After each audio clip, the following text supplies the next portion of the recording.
This is how to paste LaTeX code in Overleaf. Go to overleaf.com and from your project dashboard, you can choose a project or you can create a new project. Let's create a blank project. We will name this project, let's say report, and just click create.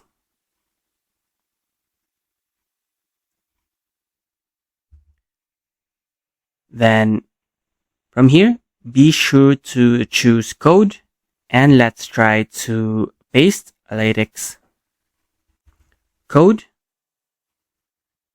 Okay, for instance, I'll copy this one. Okay, I will remove everything. And if you're using Windows, just Control V.